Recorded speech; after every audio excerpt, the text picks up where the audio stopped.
And everybody, welcome to another month here, March 2004 for Revolution FC.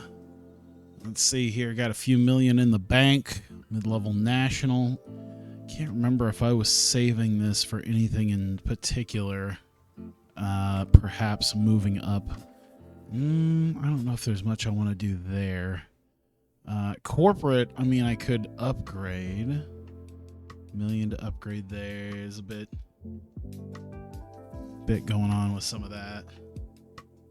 Timu, how's it going? Good luck, have fun. Thanks, I appreciate it. Yeah, I'm not too worried just because I don't know when I'm gonna move to past Windows 10. I stuck with Windows 7 and 8 for a while.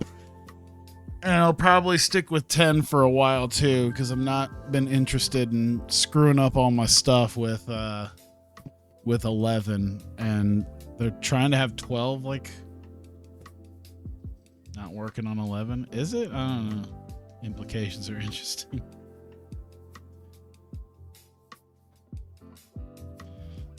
Yeah. Yeah, we'll see what happens with that. But I don't want to risk screwing any of the stuff up that I already have here in Windows 10 with 11. I don't know if it's going to do anything. And then 12 is supposed to be next year already. And that's presumably when they're going to kill Visual Basic. So I don't know. I mean, maybe some of their other like programmer. I don't know if Adam Ryland's going to not code in Visual Basic. If it was going to happen, I figured he'd have done it by now. You know what's probably going to happen is someone's going to come up with like some sort of there'll probably be a workaround. There's always some sort of workaround for it.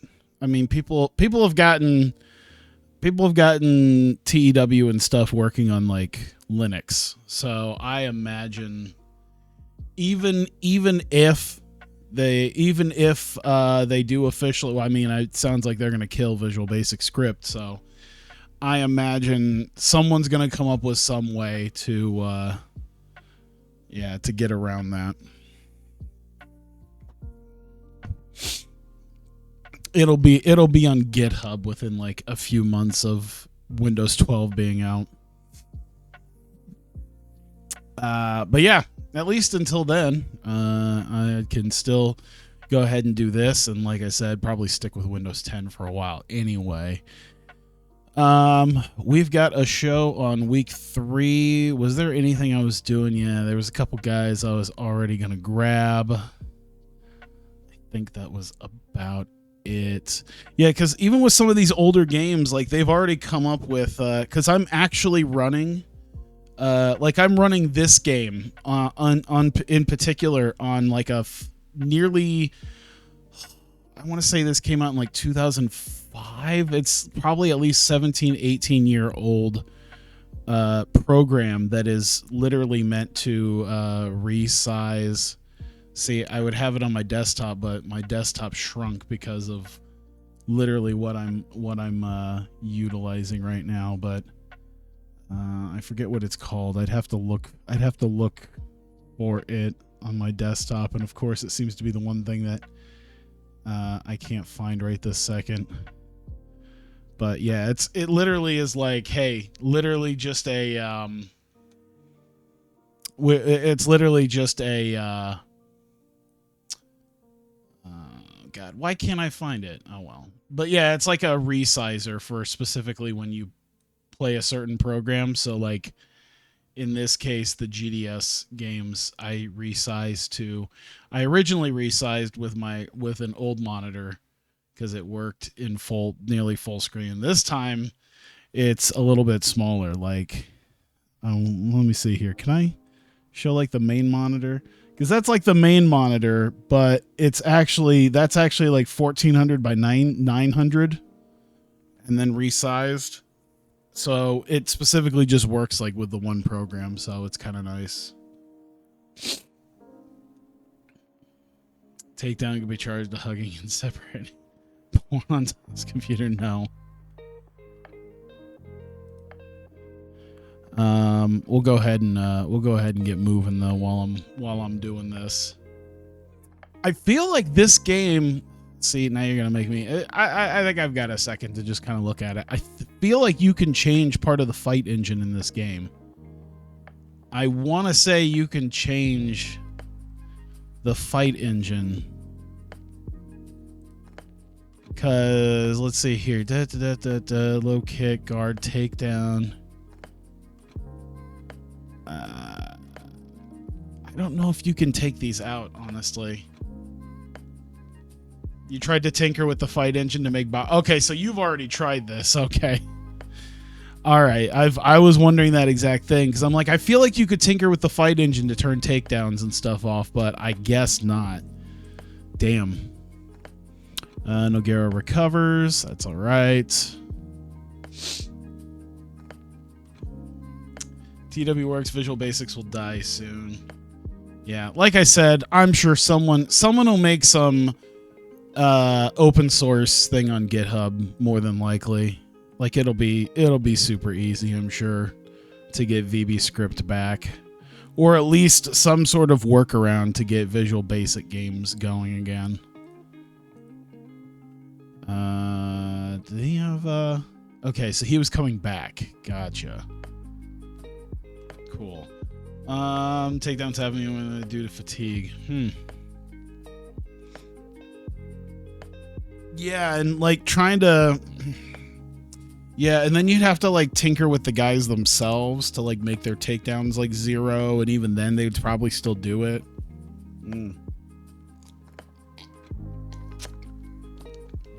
And then, yeah. It's a shame they don't have something in the rule set for that too either. Where's the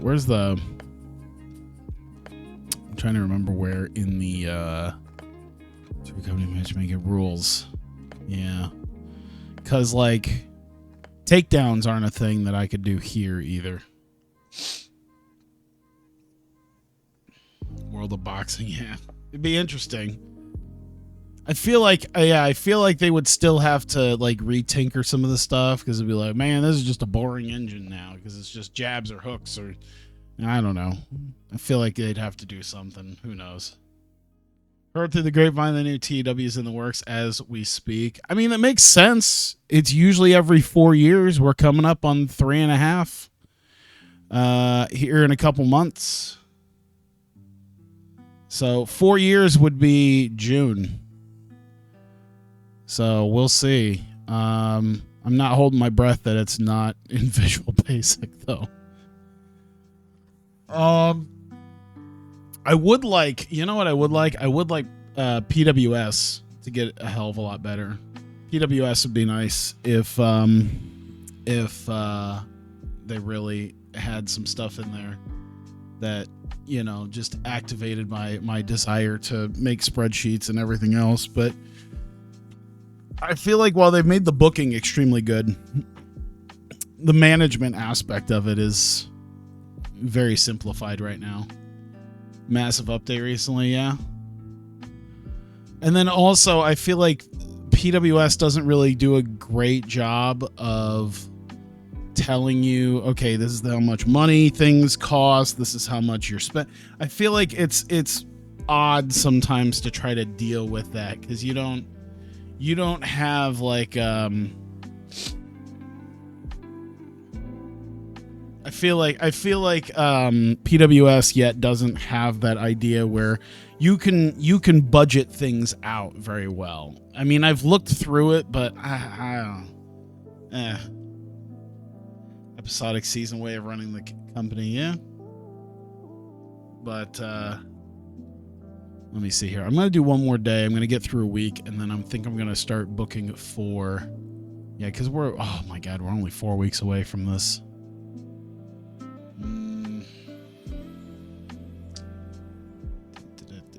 Monster Factory like Dojo have a TV show. Nah, I didn't know about that. Blading is implemented. If it gives it a bonus, why not do it every match? Yeah, that's the thing. Or maybe it would have to be specifically, or you would have to. It'd be a lot to implement, but I wish they just give me my custom products back. I don't care that they have like 300 products in there. Just let me pick my own stuff. There was no reason to take that out. I liked it and they took it out. I hate it. And I hate the fact that they took out the internet distribution part too, because that was a great way to just slowly gain some sort of popularity without having to have some sort of broadcast deal going, which, you know, any schmucko outlaw mud show can, you know, has YouTube videos that you can find.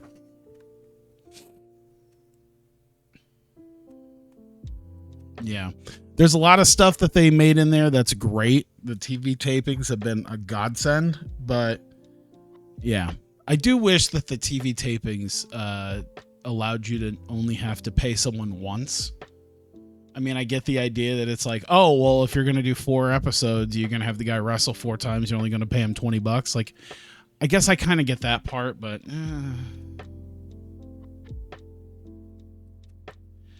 EWR have specific sponsors. Yeah, that was the thing too, is you could have specific sponsors. You know, one thing I do like that PWS did was the fact that you can make all these subdivisions, like sub-regions of a region, where it's like in America, you're not qualified to, you're not quantified to just Midwest, Southeast, Southwest. You could literally do each and every individual state. And then like DC and Puerto Rico as well, as I've seen. And I think that was actually pretty cool. I would like to see TEW have something like that, but I feel like they're kind of stuck in what they have. But yeah, having an actual calendar like PWS would be good too. This weird 28-day month is All right, we need a main event. Andre Arlovsky is available. Has anyone challenged Andre Arlovsky? Dan Bobish did. Is that it? Is he around to get annihilated? Oh my God. Man, what is this? You know, it'd be nice if they were available and I could just double click on the challenges and then it just autofills. That would be really cool. To just be like, hey, Arlovsky, Dan Bobish, are they both here? Click, click, boom. There you go. This would be a strong main event. Yeah, sure. I feel like that's a good co-main event, but usually we put a belt on the line if we're going to have a main event. Anyone call out Liddell? Someone's had to have called out Liddell. Someone. No one? Has no one called out Liddell, or am I just missing something? No. So, all right. We got Frank Shamrock, number 3 light heavy. I feel like that's... you know, the downside here is all the guys that he should fight, that he can fight, is like... It's not going to be good because Liddell's just going to murder him. Liddell murders everybody on the roster.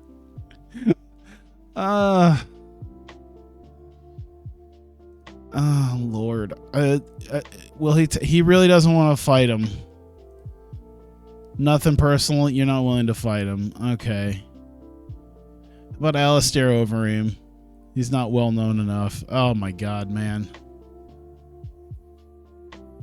Beat Suzuki. I don't think Suzuki... No, Suzuki's probably not well known enough either. Look at this. High-level regional. Are we... Where is this? Oh, this is in Canada. All right, this is one of my Canadian shows. You're not willing to fight him. He's not well known enough. So there's like nobody right now. What have we going down to middleweight? Who's the guy? Did we already... Oh, we already put the belt on the... How about a lightweight title fight? Curran Douglas, decent main event. Sort by Pop. Yeah, I'll do that in a second. We'll pencil in. Oh. No, because we're going to add the belt. Oh, you know what? I bet you someone's challenged Curran, right? Jeff Curran, Kale Uno, Kit Cope. I bet you Kale Uno's around. Kale Uno. There you go. And he's number 3. There you go. That's a good, decent main event fight. There you go. It's a challenge. It's a title fight. It's a close fight. Bing, bang, boom.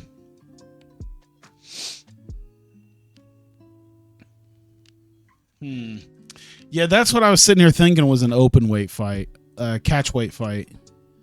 So you get Chuck Liddell in there, and we'll sort by popularity. We'll get a guy. We'll get somebody up here. Gary Goodridge, Chet Congo, Mark Coleman. I mean, Gary Goodridge is a hometown guy. They're unable to come to an agreement. Oh, he's probably too big. Goodridge. Well, if they're both heavyweights, I might as well have Goodridge and Congo fight. Well, has anyone challenged Goodridge? Kohler and Powell. Okay. There you go. Oh no. Oh, he's a oh no. Wait, who else was it? Brad Kohler. No, Brad Kohler just fought, I think. Oh no, he's here. Yeah, I feel like, maybe not jobbing a guy out right immediately. Yeah, that's fine. Tar Heel Enigma with a raid. One guy, but it's a raid. Thank you. Appreciate it. Can't you just move Liddell to heavyweight? I could. Oh, that's the thing. I don't think Liddell. I want to say with Liddell, he's in a weird spot where I don't think he goes above 205. All right, he goes up to 225. So I could put him in there.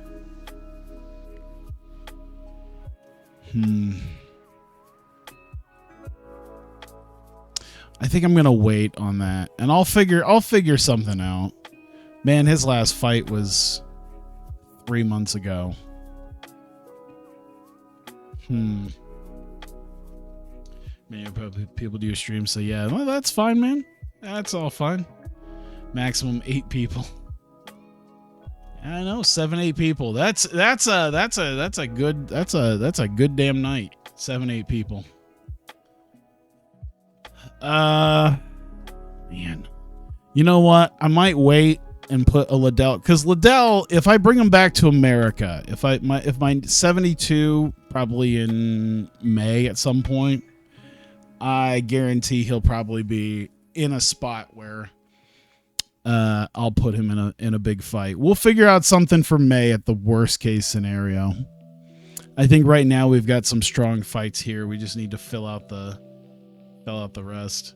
You have to admit the new license system for TEW is better, and it's probably less. It's probably less with the ability to just put a freaking DLL in the folder and then just copy over it, and you don't even have to worry about that nonsense. Don't watch wrestling anymore, just have a slight interest in MMA. Yeah, that's going to be the bad part, is once we start getting past, like, if I do another, 10 years of this, we're going to start getting a lot of people that I don't know. Because, right now, we're starting to get into my wheelhouse, where it's I started watching stuff in, 2006. So, some of these guys, like the Gabriel Gonzagas and Liddell and Congo and Jason Miller and Shogun. I know these guys, but we're going to get to the newer tier guys. I watched a video about some of the new UFC guys in some tournament that a guy did. And I didn't know 80% of them at least. So it was oh my, I don't know any of these dudes. These two just fought. Jason Miller. He's probably not high enough tier either. Yeah. Yeah, we'll wait till we get to America for that. Noguera and Shamrock?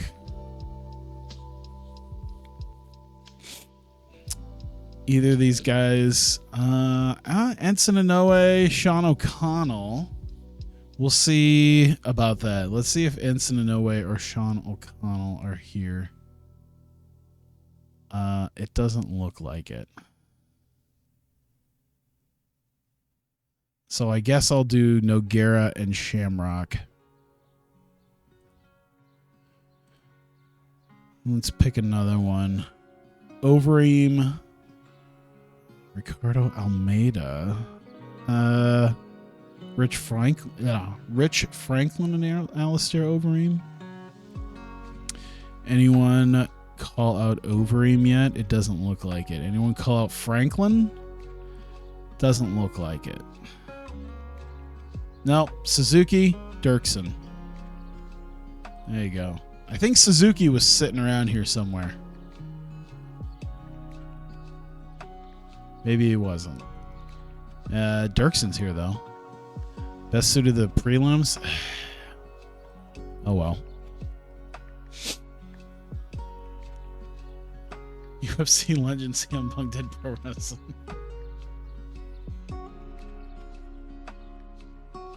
That CM Punk guy sounds like he has no future. Just don't ever say... it's crazy that people are re-bringing up the Hangman stuff. Like, it's like, yeah, everyone knows. Everyone knows. Drew Fickett and Sean Shirk. Is that the only guy who's called out Shirk? Is Drew Fickett here? I'm looking for Drew Fickett. Nope. I'm just making sure. All right. Absences. He's not listed here. Did I skip by him, or am I a dummy? No, he might be. You know what? He's probably booked for the upcoming show. Let's see. Antonio McKee, Dennis Hallman, Matt Serra. Antonio McKee, Nick Diaz. No, Diaz is already signed. Matt Serra, Antonio McKee. Perfect. All right. Throw that in there. Yeah, I know. It's I don't know if they're trying to throw people off the scent or if they're trying to make it a bigger thing or what the hell they're trying to do with this CM Punk stuff. Although the funniest would be if they just straight up were like, "No, we don't need him." That would be my favorite part. Dennis Hallman, Rich Clemente. Oh, we got that. Dennis Hallman and Kiyuma Kunioku. All right. This is not going to be the biggest, but I think if we front load the idea, front load the main events with some big fights, I think we're okay. We'll put another lightweight fight in there. David Douglas, Kale Uno. We just had Kale Uno, so let's see. Takanori Gomi. I bet you there's someone. Nope. KJ. No one's really called out KJ. Seth DeCoon. Kentaro Imaizumi. Isao Hirose. So Imaizumi and Hirose. First, Seth DeCoon. Hirose, Imaizumi. Either one of these guys around? No. Okay. So I think we'll try to look at guys who maybe still have some form of... Ooh, David Douglas, Takanori Gomi. That's pretty close. Potential main event means we could put it a little bit higher up. Hopefully run the... these guys fought a year and a half ago, and we could put that up higher since it's something that should be a main fight.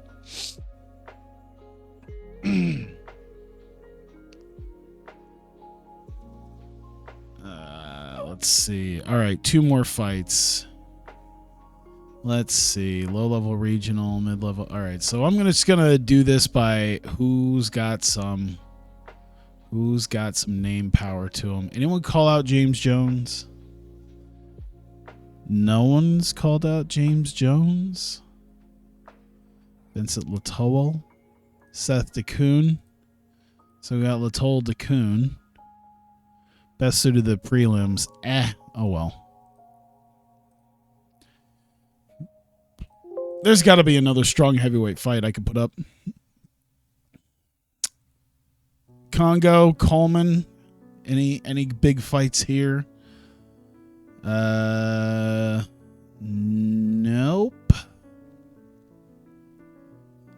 Taligman, nope.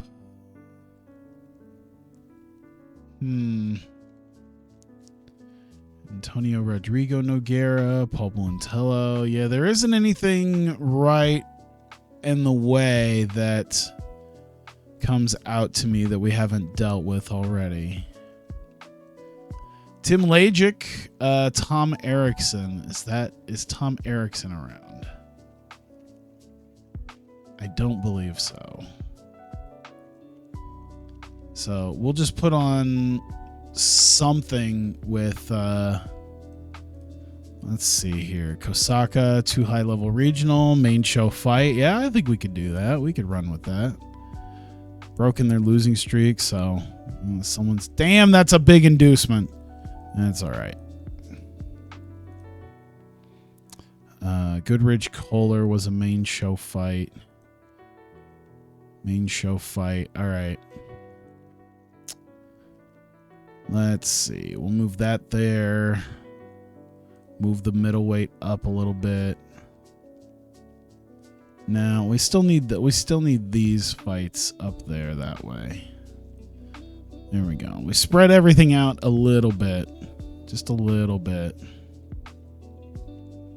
Yeah, that's 3 heavyweight fights and four fights there, but I'm not going to move them away from what should be main show fights anyway.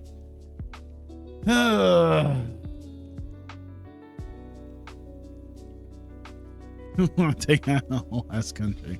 So let's see. Kern versus Una would be the subtitle here. They still technically do this for UFC, don't they? They still usually kind of give the subtitle of this guy versus this guy, I would assume. Or do they, or have they kind of taken out that that subtitle? If I go to Wikipedia, do they officially take that out? Well, no, it still kind of looks like it's it still looks like it's there. Okay, and then the ones that aren't named right now are specifically not, it specifically doesn't have main events right now. Edwards versus Covington. Damn, Colby Covington's got another welterweight fight. Must have done pretty good. All right. Uh-oh. I see some money I'm about to spend. I see.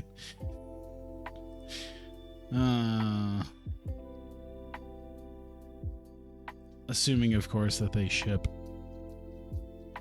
Never mind. They don't ship. I'll go fuck myself. All right. Well, I guess I'm not spending money.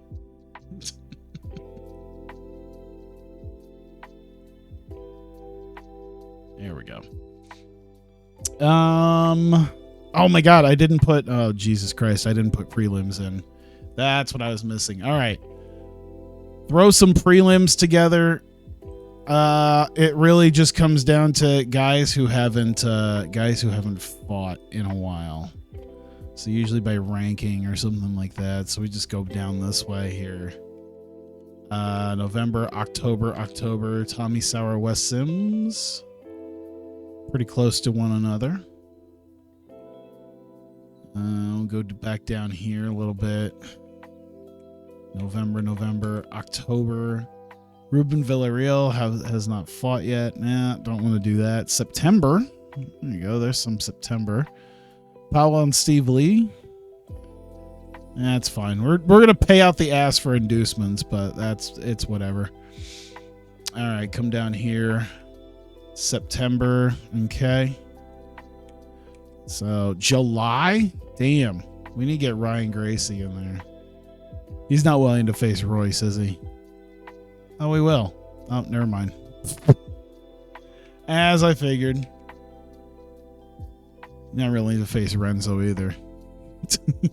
Too many Gracies. That's oh my god. That should be the whole prelim card. It's just 3 different Gracie fights. I'm all for it. Let's do this. We'll find some Gracie fights. There you go. Ryan Gracie. Yeah, Gracie family prelims. Let's do it. Royce Gracie. Let's see here. Pellerin. Yeah, it's close enough. Too much of a weight disadvantage. Royce, you literally, that's how you made your name. Oh my God, whatever. Nelson DeCastro.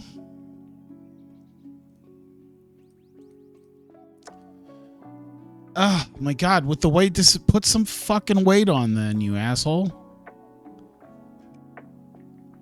Okay, Masanori Suda. He's Asian. He can't be a bit too big for you. You're a piece of shit. I'm gonna keep looking around. You know what? Now I'm gonna find some stuff that you'll probably lose. Now I'm gonna find some stuff that you'll probably lose at.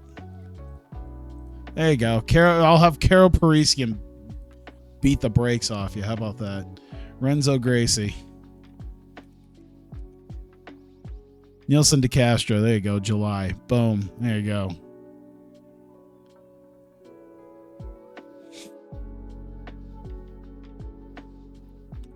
All right. Where was I? Middleweight. George St. Pierre fought Thomas Denny. Let me see here. October, September. Kenny Florian. We haven't had him fight yet. Oh, no. Yeah, that's going to be hard to find a fight for him, I think. January 2003, Guilherme Fernandez. These guys fought about a year ago. No, these guys fought 2 years ago. Let's do it. This guy hasn't fought in over a year. He's coming back. Boom.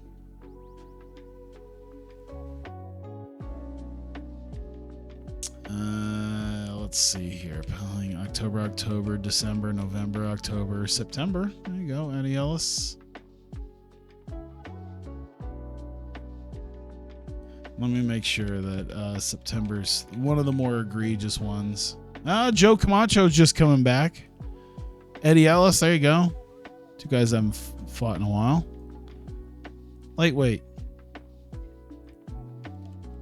Let's get some guys in here. I see August for Hideki Katawaki. October, December, November, October, August. Daniel Lima. I'll go ahead and throw that in. See if there's any more down this way. September for Toby Greer. Some more Septembers. Robbie Olivier. Rolly Delgado. We'll put him in there. Yeah, we'll do that. Boom. All right. We'll put all the Gracies at the top. Royce Gracie will be at the top, followed by Renzo and then Ryan. And then we'll just mix mix some of this stuff up. In fact, I think Steve Lee and College probably would be a little bit better. There you go. That's how we'll mix it up. All right, so we've got that. We'll add a show here. Not Florida, not Ontario. So where is our next show going to be? When was the last time we were in LA? November. That would be about 6 months. I think we do that. We were just in Nevada, I assume. Yep. So yeah, we'll head back to LA. We'll do a week 3 in May, and Advanced National autofill. There you go. There you go. There you go. All right. So about 5 weeks in between that. I think I've stopped doing the three weeks thing. I'll probably switch between 2, 3, and 4 most of the time as far as shows are concerned. There you go. Let's see here. I think we're good. Try not to start attacking each other in the chat too. I would appreciate that. I understand that the whole CM Punk stuff ends up bringing out some of the worst in people. It brought the worst out in himself. But yeah, wrestling in general is not something you need to fist fight each other over. That's something I've learned.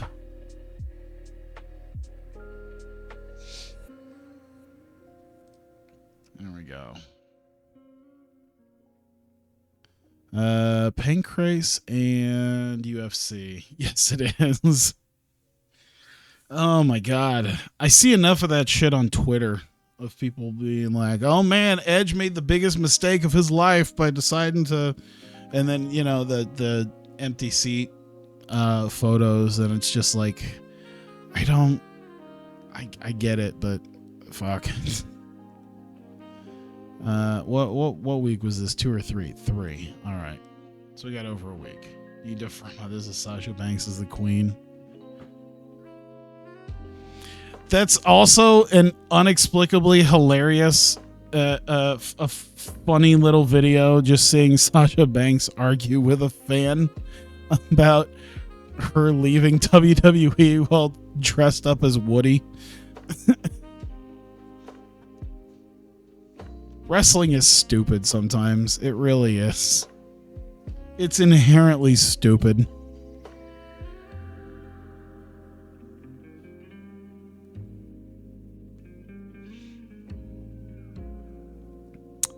Pancrase announcing a show on the market. Wrestling should be dude. If every wrestling, first off, DDT would not be as fun as it is if everyone was doing it. But yes, there should be a lot of stupidity to it. Okay, so with this, we've got all the people who either are. So it doesn't look like if Pancrase had middleweight offers, they're not taking any of our guys. But Kevin Randleman. Low-level national heavyweight. Man, we do not need more of these big boy heavyweights at this point. We need smaller dudes who are like Chris Little. A TJPW is seen at NXT, a big one. A TJPW.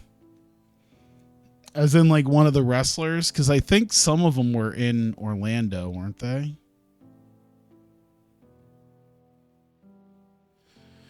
Let me see. 27 days.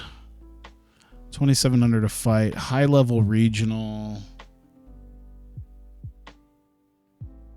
High level regional is not bad. I think we might be okay right now. I don't think I'm so interested in grabbing people up right now. We're so like set at this point. In fact, I might be at a point where I might start like trimming some people down, because 70, 67, 64, that's like what UFC does, but they run like 18 shows a month. Oh, god damn it. Why is my browser never good at why is one of my browsers never good at opening this shit up? Let's see. Miyu Yamashita appears to be in attendance at NXT. I like how she has her hat down too. Yeah, because some of them were at the Spark. Some of them work in the Spark show, weren't they? So I guess it makes sense that if they want to see some wrestling, that they would. It's funny, of all places she's sitting, it's literally right behind the fucking. right behind that WWE TJPW co-prom. No. For what? And use who? Yeah, that's what WWE wants. Is they want to use. Not even AEW has been. There was that point where Miyu Yamashita and I think was it Shoko? Was it Miyu and Shoko? It was Miyu Yamashita and someone else who were literally in gear backstage at an AEW show, and they still didn't find room for him. Maki Ito maybe, but like her shtick. Yeah, I don't know. Her shtick, like, number one, I don't think her shtick would be as great in an NXT ring, and number two, it seems like with the way she's spoken, is she's super loyalist to AEW. She seems very loyalist to him. How many years since the last time WWE went to Japan? Yeah. Have they gone since Beast in the East? They probably did some house shows or something, but yeah. It can't be that far, because Beast in the East was literally like 2016. But yeah, it was definitely pre-COVID, I'm sure. Spark Joshi found it. That's what I assume. Is it the blonde that was next to her, or?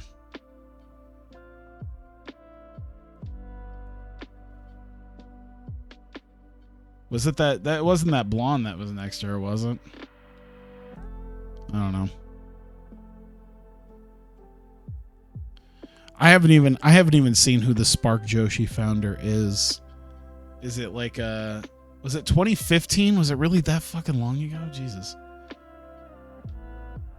Yeah, I wonder, is the Spark Joshi thing, it's less, well, it's still kind of money marky, but they're trying to run it like a traditional wrestling show, I think, right? It's not some weird thing like Skabon is, where it's some weird avant-garde Japanese American version of Wrestlicious, where they're trying to create like anime in America.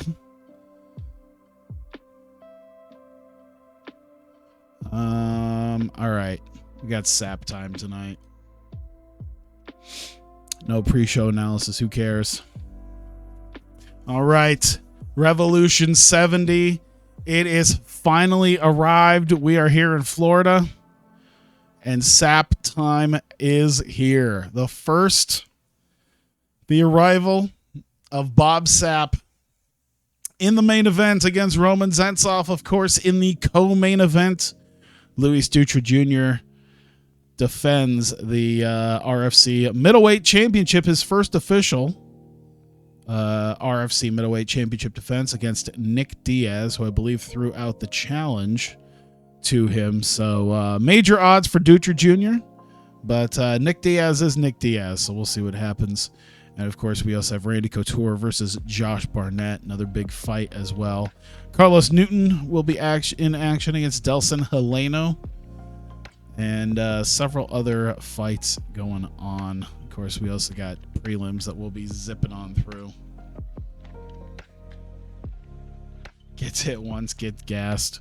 Hey, we're paying him to train. It's not like it's not Sapp Time does not include an open challenge. And an unanswered challenge to Mike Tyson is what Sapp Time includes.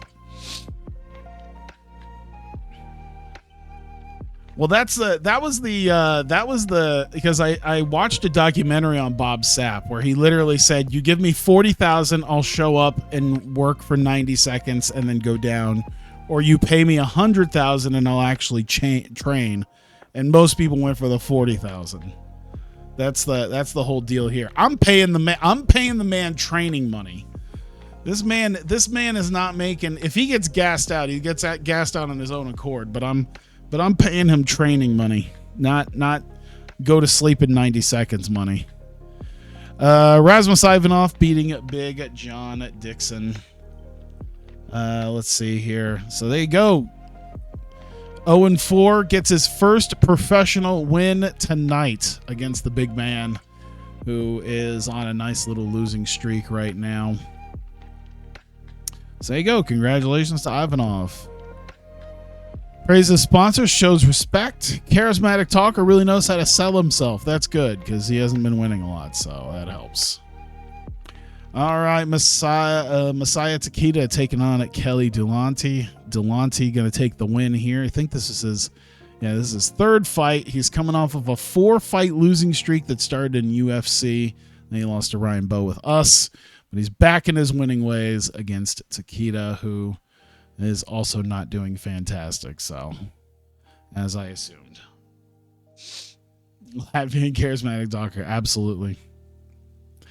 Rory Singer, Jerry Bolander. Bolander taking a submission victory. It was considered a great fight. Wow, snapping a huge losing streak that he had starting in UFC. I think it caused him to get cut, most likely. And, yeah, he finally snapped that losing streak. Let's see, that was, 6 fights? And turning things around, maybe. Probably not, but at least trying. Roy Singer, 3-fight increase to 4-fight losing streak for Singer here. Whoops. There we go. Why is the Japanese dude dressed like a male stripper? I mean, it's kind of what Pride was at the time. Pride and K1. You know, it's just they were very flashy and showy for the most part. That's how Bob Sapp got so huge. Give me 1 second here. Boom, boom. All right, Michael Brightman. There's Drew Fickett. Beating Michael Brightman here. Snapping his a lot of win-loss. He's been 50. It's been 50, literally 50-50 booking. He went on a win streak, then a losing streak. Then win-loss, win. So probably whatever fight I give him next, he's going to lose. Drew Fickett is the most 50-50 booking possible right now. By flashy, I mean booked by the Yakuza, yes. Name check, respect, out of here. Hiroyuki Abe, Ryan Bowe. Abe getting the win here. He's 4-10 coming into this. Now he's 5-10. That's 2 fights in a row. That's called a streak. I forget exactly how they say it in Major League, but this is his first ever winning streak, technically, in his professional fight career. And loss for Ryan Bowe just sets him back once again. Thanks to sponsors and all of his fans. Says it was a tough fight. Chris Lieben, Crosley Gracie. The Gracies just keep coming out of the woodwork. Lieben, of course, taking a strong victory here. First ever fight with us. He improves to 8-0, and I imagine it's just going to keep going up from there. Gracie, of course, just kind of back and well, I mean, he's only had 1 fight since, so 1-1 in his professional career. Praises team, sponsors fans. He celebrates his Revolution career with a win. Kenneth Alexander, Keith Wisniewski, and Alexander taking the win on that one. Came off a win against Nuri Shakir, so hopefully starting some sort of winning streak. We'll see what happens. Wisniewski coming off of a couple losses already. He's lost 4 or 5. Now it's going to be 5 of 6. First winning streak of the ripe young age of 34. Absolutely. Name checks of sponsors and fans. Show of respect. Here we go. Still with the prelims. Mark Kerr taking on Christian Ida. Mark Kerr, I assume, was going to take the win here. Snaps his losing streak back to a win. He hasn't had a win in a year and a half. So we'll see what happens there. I imagine he'll just probably lose next time. Anyway, Ida continues his losing streak up to 8 now. In fact, he's only beaten 1 guy who isn't a local fighter. So this is where we're at right now. He started 5-0 And even at 6-3, he's only beaten one guy who actually has a a thing here on the the official can. One of the official cans. We have several cans. I don't know if there's any more cans in here. Jason McDonald, Daniel Hernandez. That's still a prelim fight too. McDonald taking the win, coming off of a series of losses. So his first Revolution win finally for him. And Hernandez, who's 1-4, has now improved to 1-5. Yeah, when his only win for us so far in this game has been with Alex Cook. Not so great. Name checks his sponsors. He'd like to face Nate Quarry. You just gotta fight. You just gotta win. Still with the prelims, Michael Dillon beating Joel Sutton by knockout. Fantastic. There you go. 50-50 booking for Michael Dillon. Joel Sutton, I think you was at one point pretty good, but yeah, okay. So maybe back before this even started. Yeah, we've had him for quite a while, and it hasn't worked out. Funny, he left Pride and UFC, and no one's tried to grab him. At 6-15, no one has tried to grab him, scoop him up yet. It's utterly shocking. Name checks his sponsors and fans. Fantastic fight, and smugly says you're welcome to the fans. All right, main show, Carl Malenko and Robert Villegas. Feel like we haven't seen Malenko on the main show in a while. Recently lost to Nate Quarry, so he's coming off of a loss. In fact, 3 losses in his last 4 fights. Villegas coming off a loss as well, but he's won 2 of his last 3. And losing to Sean O'Connell is not exactly the worst thing in the world to have happen. So let's see. A lot of takedowns going here with Malenko. I wonder if he's just going to try to keep him on the ground and be what that happens. Me praying for Bob Sapp for getting his ass beat opening round. Yeah, all this hype, all this money, and he just goes down in a heap. That's probably what will happen. Because I remember when I first started trying this, I'm like, I'm going to do Ryzen. And I was like all hyped. I'm like, yes, let's do Ryzen. I've been watching that. Rin Nakai as a goddess. We're going to have it. And then she just goes down in a heap in like the second round. And I just look like an asshole.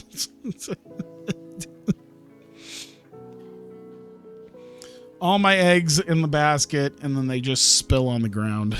And everything breaks.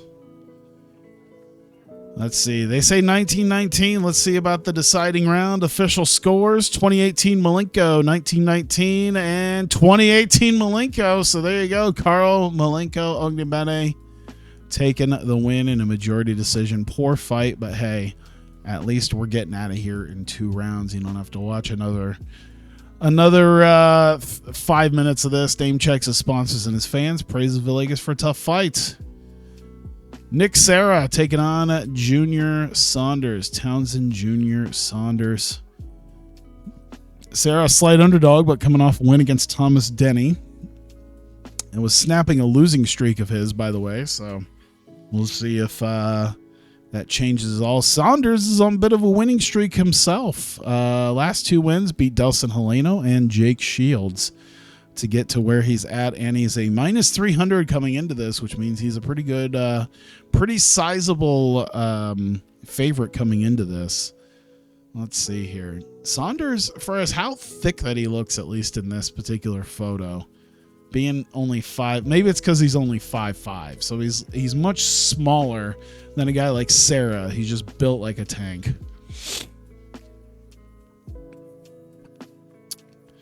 So we'll see here. I haven't really seen too much of the first round and what might have come with that. Jiu-jitsu and wrestling, though, and he's also, yeah, I imagine it's going to be a lot, as it seems like that's what's going to happen here. A lot of the fight on the ground, as I assume would happen. It'd be nice if he had some sort of submission, but we'll see here. Saunders up 2018. See if that's what they say. Official scores. All 3 judges 2018. Townsend Junior Saunders getting a unanimous decision victory, improves his win streak to 3. So Saunders getting a little bit of Getting man, it takes 3 fights to get that bad momentum out, at least. Oof. All right. Well, thanks everyone. His team helping him prepare, sponsors for supporting him financially, and there you go. Nate Marquardt taking on Kevin Jackson. Marquardt 24-1, huge favorite in this one. Obviously, that means this was a call out. Yeah, 5-fight win streak. Being here. Frank Shamrock, Brendan Vera, Kara Parisi, and Jose Lady Johns. Wilson at Govea.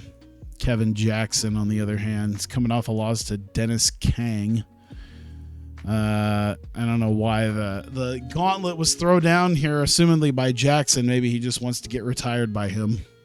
At 38 years old, it's very possible that Kevin Jackson is just gonna put his gloves in the middle of the ring like an old-timey wrestler with his boots and just ride off into the sunset. We'll see here. Freestyle wrestling, mixed martial arts could go either way.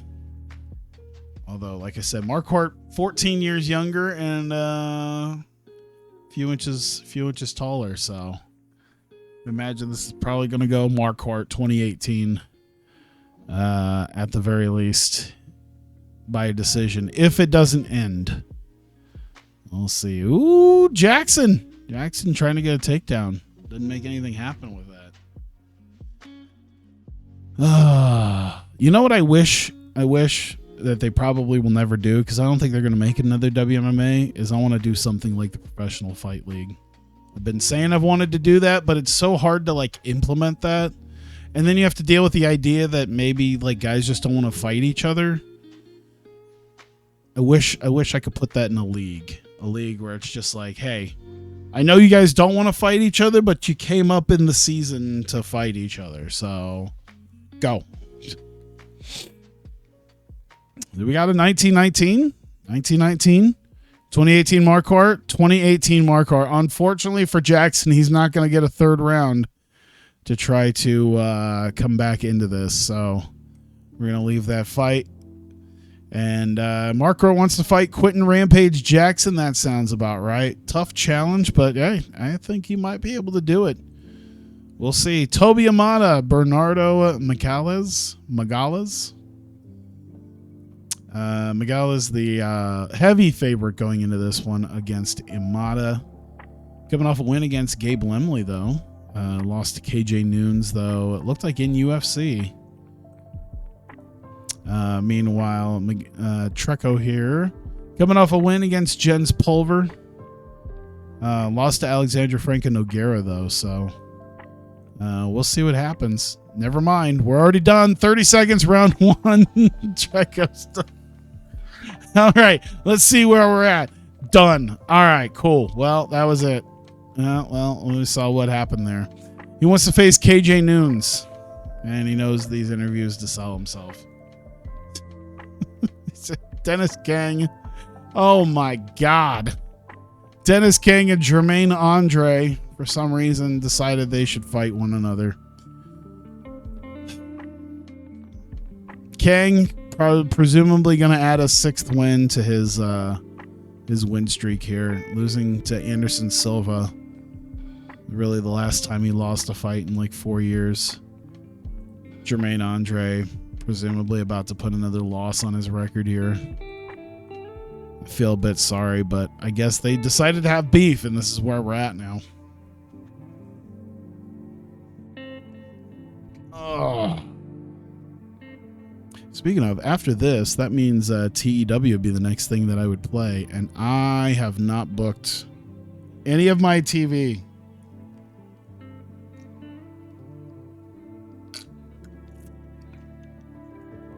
I really need to do that. Takedown. Yeah, of course Andre's not going to be able to do anything.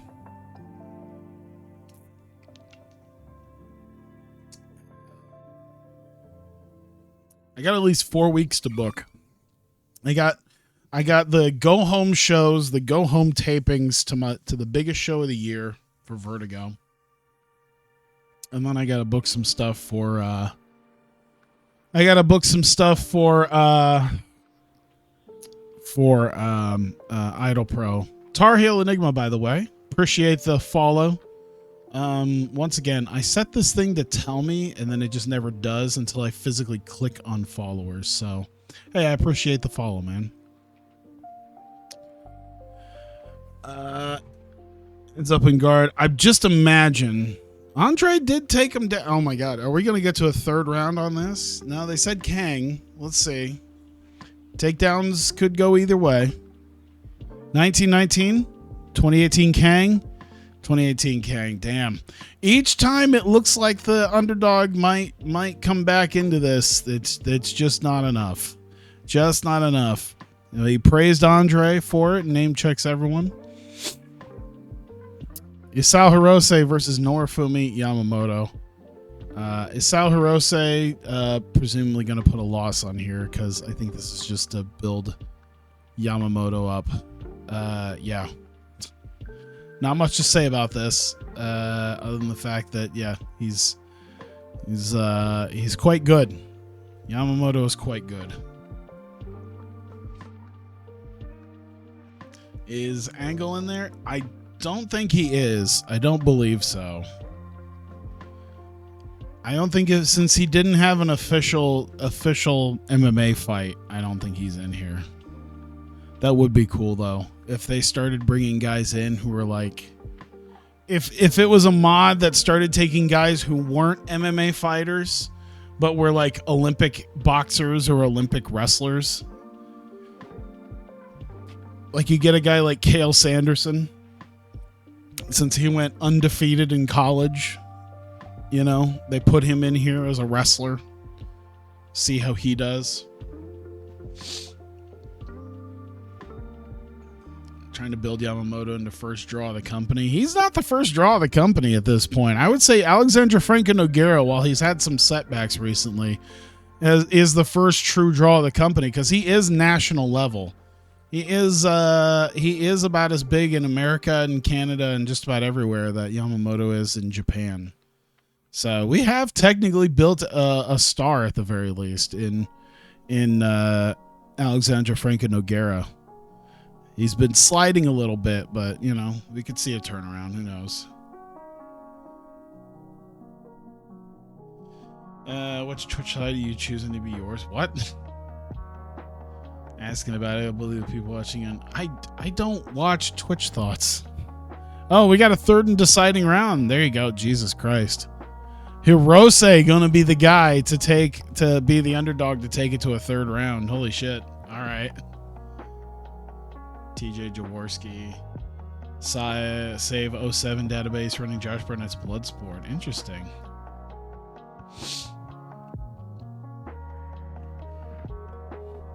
Yeah, greatest NCAA wrestler of all time. Yeah, that would be interesting. Mostly only know of him because went to Iowa State. And then there was a whole to-do because he was Iowa State's coach and then decided that he was going to be Penn State's coach now because Penn State, I guess, was going to have a better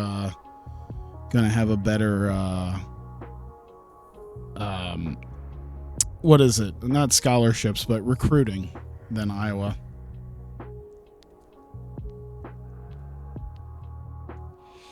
Young Dope, how's it going? Hello, hello. Appreciate you being here. Norifumi. Oh my God, Norifumi Yamamoto in a split decision. God damn. Isao Hirose being the first guy. 21-year-old. He doesn't look 21 in that picture. Isao Hirose. Moving up in the world. Big time. Plus 420. Montreal Screwjob tier finish. Let me see this. 29-28 Kid, Glenn Trowbridge, Terry Monson, 29-28 Hirose, Pamela Gray, 29-28. Pamela Gray and Monson have been around for a while though, so. But either way, praises his team. He says that such a heavy underdog motivated him during training. He's delighted to have caused the upset, proven the bookies wrong. He's very comfortable being interviewed and did well here. Yep. See, this is why you don't put all your eggs in one basket. Rematch in Japan. Oh my God, that would be. Yeah, I need to do a Japan show. I think Bob Sapp is for sure going to be the main event of the Japan show. So whenever he, assuming that he wins his fight, the next time we book Bob Sapp, I think will be in Japan, and we'll run that back as well. I think that's something I got to run back. Someone will have to remind me, I think, because there's no notepad on here, is there? See, and I don't. Yeah, I gotta try to remember that. Fight rigging. All right. Oh, Twitter McGregor could. Yeah, they're very basic with them going back and forth, where it was like, this guy responded, this guy blah blah blah. Yeah, it'd be cool if you could write your own. It'd be cool if you could write your own news article type things. That would be cool. I wish you could customize it like that, where it's like one of those rare things. Yeah, like jumping the cage. Or it's like, oh yeah, jumping the cage post fight would be amazing. Let's just start the timer, because I assume Carlos Newton's gonna run away with this. He did lose to Nick Diaz of all people, man. Holy hell. I mean, Nick Diaz is good, but it's Carlos Newton. So, yeah, Delson Heleno coming off a loss to Townsend Saunders. I saw that Newton already took him down. Heleno is a jiu-jitsu guy as well, but yeah, we'll see here. Watch Sapp pass out a minute into the fight. Yep. Just loses all his momentum as a major fighter. Can't ever use him ever again. That's how this shit would work.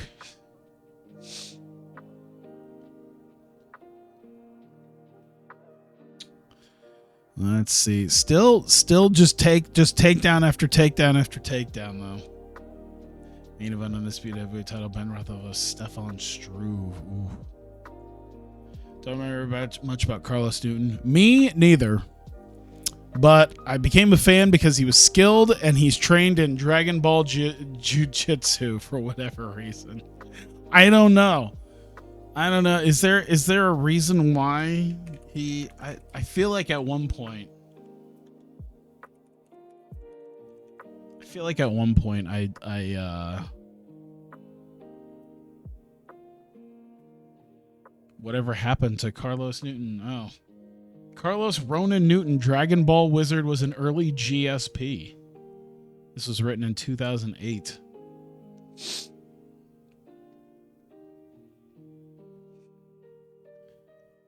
Let's see here. Oh, Newton, of course, getting the win by unanimous decision after that. Won his first MMA fight at age 21. Became known for his Dragon Ball Z Jiu-Jitsu style.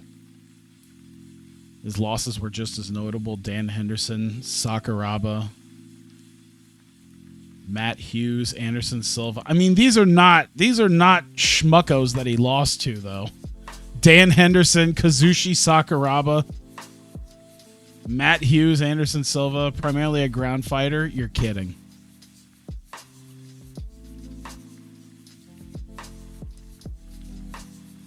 Interesting.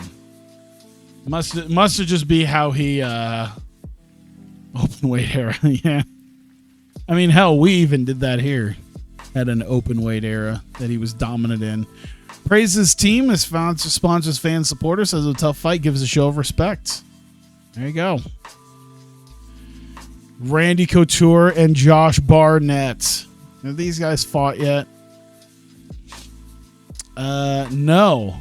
But we're already running out of dudes for Couture to fight. Barnett did just recently lose to Fedor, so in the for the heavyweight title. So Couture probably looking for his own deal here with win against loss against Andre Arlovsky, looking to get back into heavyweight title contention. Big fight. Big John McCarthy of all people being the referee. Absolutely fantastic. Everybody loses to Fedor. So didn't someone already beat Fedor in this? I feel like I booked that already. Let's see. Maybe Couture just goes out this way. Who knows? I don't know. Couture literally went on to like 2009, didn't he? Because he was like heavyweight champ until at some point to, oh boy.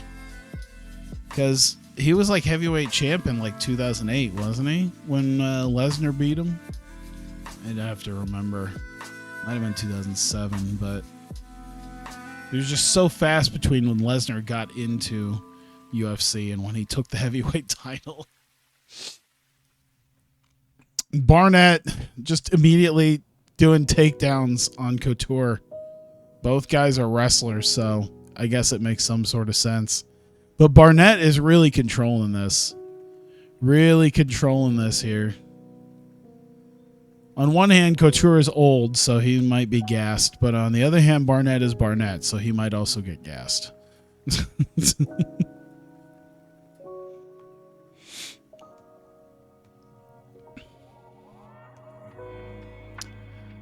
Yeah. Josh Barnett just continuing with the takedowns and pounding him, calling him Claudio, and no one knows why. Josh Barnett, there you go. 2 rounds, 2017 by all 3 judges. Jesus. All right. Josh Barnett. There you go. Back into it, bouncing back from his loss to Fedor. Didn't win the heavyweight title, but hey, we'll see. Could come back into this. Thanks everyone connected to CSW and praises Couture. And there you go. Title fight time. Luis Dutra Jr. and Nick Diaz for the middleweight championship. Heavy favorite is Dutra Jr. for his first official title defense. And who did he beat to win that? Sean Shirk. He also was the welterweight champion when he made the jump from UFC to Revolution. So he's just been bathed in gold since for the last year or so. Diaz, 10-0, hasn't lost a fight yet, but he is a heavy underdog going into this, though. Barnett's like, yes, I beat a 40-year-old. Don't worry, it's Barnett. He even then, he still kind of always looked older, didn't he? I don't know. Blood visible on Diaz. All right. Yeah, let's see. Luda Livre. I don't remember what Luda Livre is. I think I at one point looked it up and I don't remember. But yeah, BJJ boxing seems to be more into the BJJ thing with his team. We'll see. Maybe he should try to take him down, but Dutra might not let him do that. I mean, beating a 40-year-old is, it is what it is. Lesnar beat a 45-year-old Couture because Couture was the heavyweight champion UFC of all time. So that was still a pretty big deal.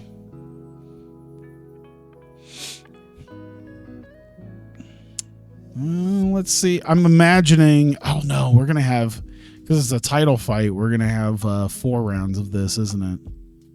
We're going to see. These are young guys, too. I didn't realize. We got 21-year-old Dutra Jr. and 20-year-old Nick Diaz. There's some of the youngest guys that we put belts on in these big main events here. That's okay. We got Bob Sapp after this. Exciting round. More, please. More, please. Diaz is limping. I'm not surprised about that. They're pretty much the same size, so. Man, he's just leg kicking him, isn't he? Don't be doing that too much, Dutra. You check those. He checks enough of those leg kicks, you're going to come back with a wobbly lower half of your leg because you broke the fucker. You don't want to Anderson Silva yourself. Or many of the other times that guys got leg kicks checked that just snap their leg. Those are always some of the most gruesome ones to watch. The leg break ones have always been the most gruesome things to watch in UFC.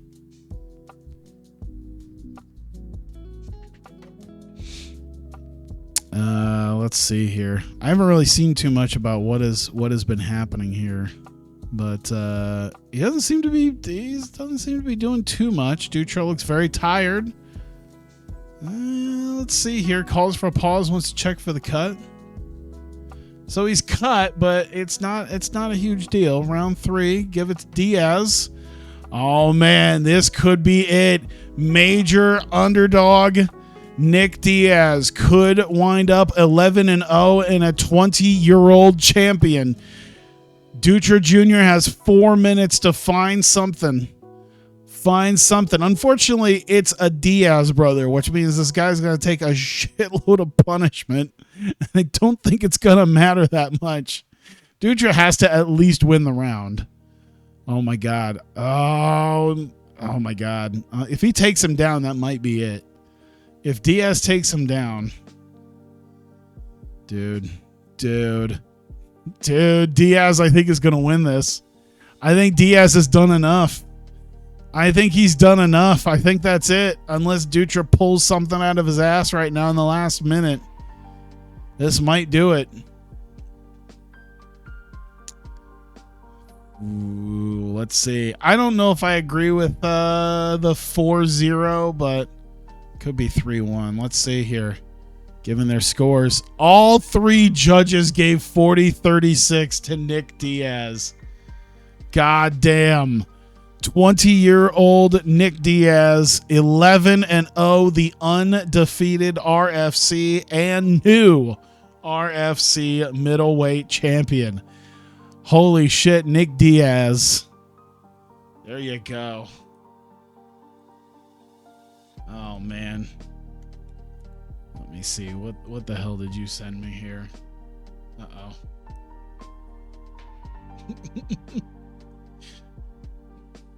Is this a wrestling thing? Submission. This submission 8.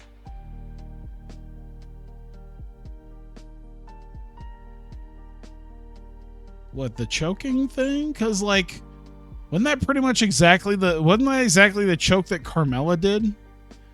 Oh, she didn't lock the other leg around. Well, that's stupid. Okay, that is a little bit stupid. At least when Carmella did it, she locked her. Yeah, underneath the leg move stuff. Yeah, when Carmella did it, she locked the other leg around so you couldn't move, and it made sense, but this one I'm not a big fan of.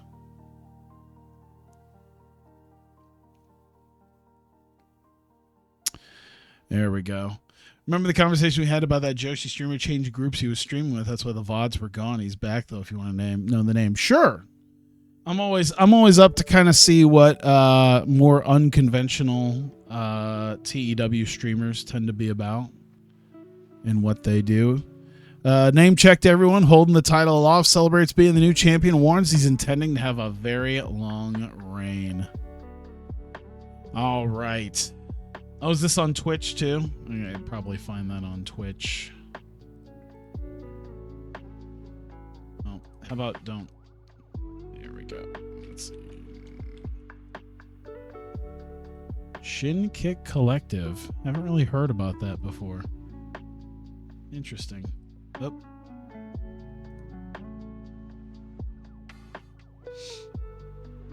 Ten-year Diaz reign. Could you imagine that he goes that long into it?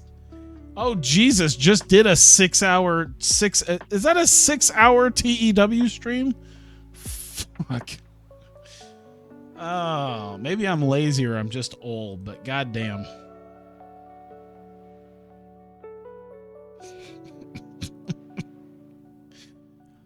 All right, I'll put that there. All right. Bob Sapp.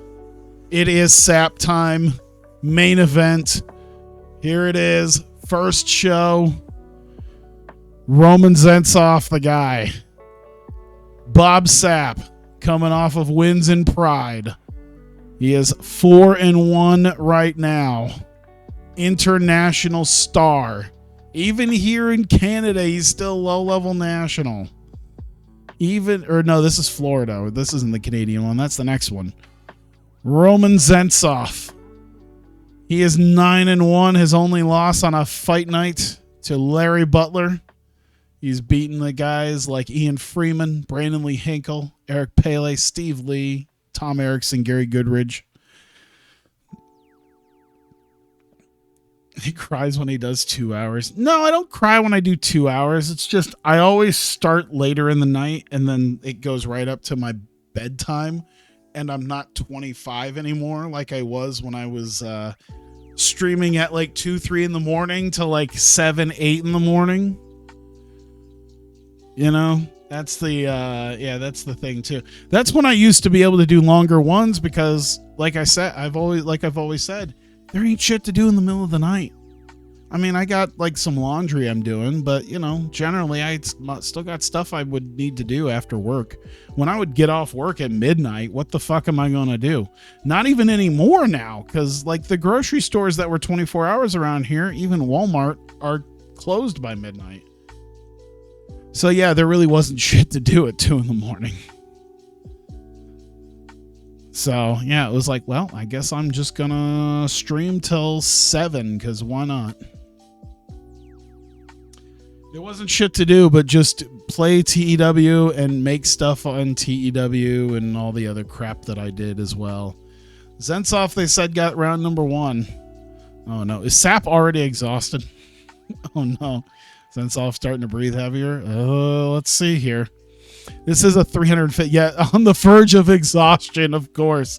Oh no, main event means he's got 5 rounds.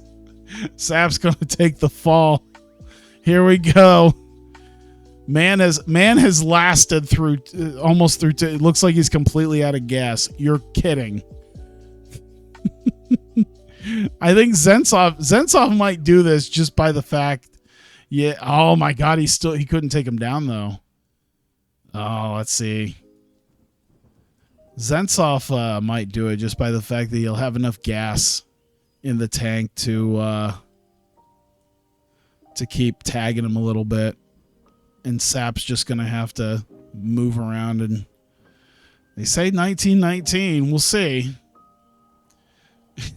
Training camp consists of him eating Big Macs. I mean, he's a well-built dude at the very least. Even today, even 2023, Bob Sapp is built like a tank. So, yeah, it wouldn't... 50-year-old Bob Sapp is still built like a tank, so I imagine it's not fat.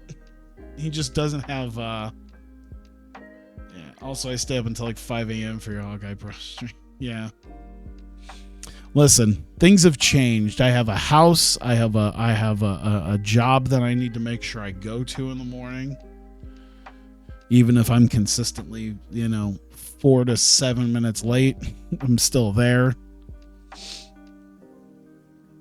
Beastly computer, your TW streams fly through loading screens like that. That's the thing too, is I think I wonder if it's a limitation of the game, because I have a pretty beastly computer too. But yeah, I mean, it still does pretty okay, even when it's crammed with stuff. WMMA is nice because there's not as much stuff it has to do, but yeah, I'm wondering if it's a CPU thing or what it is, because I've got a pretty damn good computer, but yeah, I didn't even see what round 3 looked like, but we'll see. The fact that we're still here, 4 rounds deep, and Bob Sapp is still here. Neither fighters could do anything right now. Oh. He's got to be dying in the corner, right? He's got to be dying when the bell rings, right? Bob Sapp just collapses in the corner. We'll see. Round 4. They say Sapp up 39-37. We'll see what happens. 39-37 Sapp. 38-38. 39-37 Sapp. Thank God. Bob Sapp doesn't have to do a 5th round. Bob Sapp doesn't have to go 25 full minutes. Bob the Beast Sapp in his first Revolution rigged. In his first Revolution debut goes up to 5-1 and beats Roman Zensov by majority decision. Thanks everyone connected to his team for helping him prepare, sponsors for supporting him financially. How about the promoter for supporting you financially? Celebrate starting his Revolution career off with a win. Critical rating 60s. I think that's okay. Yeah, that is good.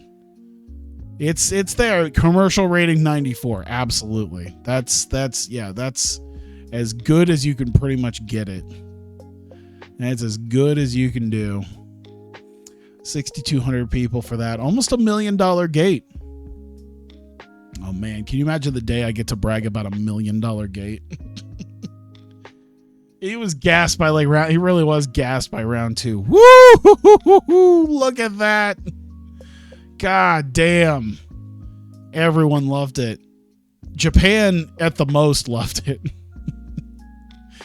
Dude, yeah, no, we're going. I'm gonna give everyone. I'm gonna up this to 5. We're gonna throw some money out here. Nick Diaz getting fight of the night with Luis Dutra Jr. Knockout of the night. Was that the only? We had 2 knockouts, but Mark Kerrs looks like it was. Didn't someone win in 30 seconds? Yeah. You know what? Yeah. I'm gonna. Well, TKO isn't really knockout, I guess. I don't think they would give that knockout. And we had 2 submissions, but that's all right. Lot of decisions, but that's all right. That's how fighting goes. Just realized you have Lawler versus Sakuraba. Surprise. I don't know why. Obviously, it's Robbie Lawler, but my first thought was, when did Jerry Lawler fight Sakuraba? Was that some weird Japanese tour that Jerry Lawler? I can imagine some weird Japanese tour that Lawler did in like 2002 or something, or 2001, 2002 during that small period when he left the WWF. He just works a match in New Japan. Yeah, no, I imagine a Bob Sapp post-fight promo just being him like Derek Lewis, where he's just taking off his shorts saying his balls is hot. All right, give out the awards. $2.7 million. Bob Sapp is worth every penny. If we paid $500,000 to fighters between him and Newton Couture, and we still made over $2.5 million. Allison Kay's already 35. That makes sense. She's been around for a little while now. Guillermo Fernandez. All right. John Dixon coming to the end of his Revolution contract. I mean, no one else is going to try to grab you. So we'll just give you a pretty base contract. Zensov got hurt. All right. Cool. So we'll get to the end of this month. See what happens. Soon she'll be Sunny Tier Thought.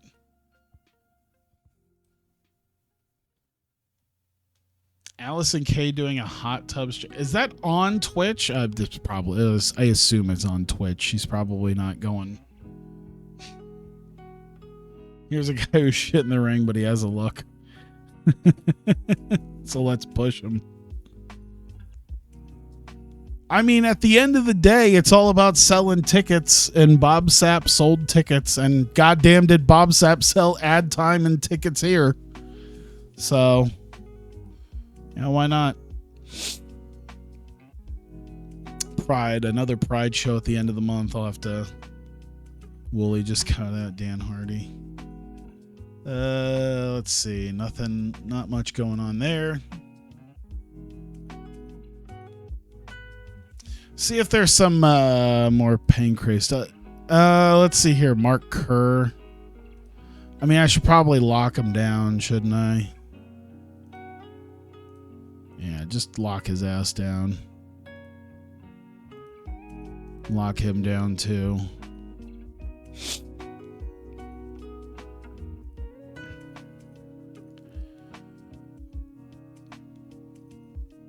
Max and Matt, how's it going? Doing it pretty good. Getting to the end of the month here. Things worked out pretty well. Interesting fights happened, and I didn't have to I get to breathe a sigh of relief that Bob Sapp didn't completely gas out and ruin all the plans. How many guys do you have on the roster? A lot. I probably don't even need to keep. John Dixon's probably one of those guys I should have let go. In hindsight, I need to start letting dudes go. I need to start figuring that out. I think. Should I start doing that? This might be the point where I actually start making cuts. Where's my is it roster? I thought cuts was over here somewhere. Cut from roster. Because I'm at a point where I could probably start getting rid of some dudes. We got a lot of dudes.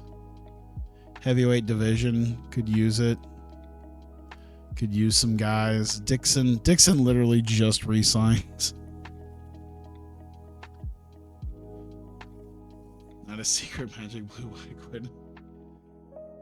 Dixon's probably one of those guys that probably could yeah. Cost $2,400. Yeah, we'll do it. I think we're gonna start cutting some dudes who are seriously just Ida. Oh man.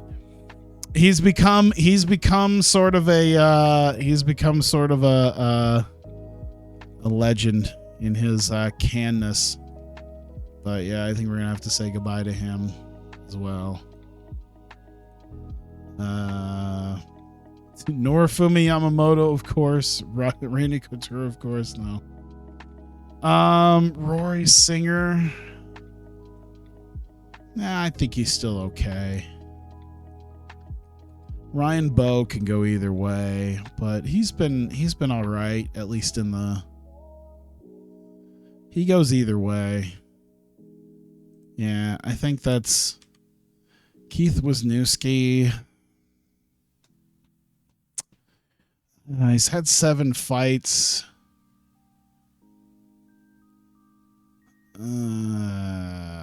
What does the welterweight division look like again? Or no, probably middleweight is where he's at right now. Yeah, he's in middleweight. That's actually where we have enough people to do some stuff. He's a heavyweight. Yeah, we'll cut him. We'll cut Joel Sutton as well. 15 fights. Yeah, Joel Sutton, I'll have to let him go. Light heavyweight, middleweight. All right. We'll make some actual cuts. Probably for the best.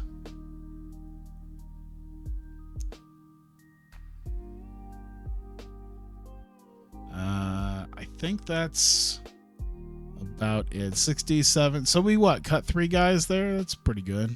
Vernon White is oh yeah, that's right. He's on hiatus right now. So I can't get him. All right, let's get to Monday. See who any new people might have been.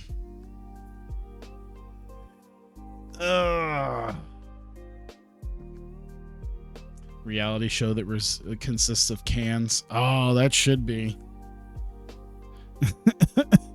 Honestly, that's what I was planning on doing with my little small tier show that I was doing, my insignificant show. Oh my god, of all the times to do that, Vernon White has indeed come back. Nice. All right, let's lock him down. There you go. 5,400, which means I'm probably gonna have to fight for it. We'll figure that out on the next time. Anyone? Leandro Batata Silva. 23-8. First middleweight Grand Prix 8 years from now. Let's see. Tony Vanderbilt. Okay, I was like, this doesn't look like an actual guy. But they did take a Dutch dude. I'm going to shortlist him. It's a big young guy that they created. He's a boxer. Big Dutch boxer. Ooh, okay. New teams. Pseudonuma Dojo, Team Voodoo, Sam Hogu ready to fight. The Alaskan Assassin. You know what? WEC is going to need some guys. So unless it's like a big guy, Jerry Heron I probably should grab. But you know what? Maybe with some of these guys, I should let WEC build them up. I'm going to treat WEC like UFC and Pride and Pancrase treated me 5 years ago. I'll let them build them up, and then I'll just take from them when they are worth something. That might be the idea.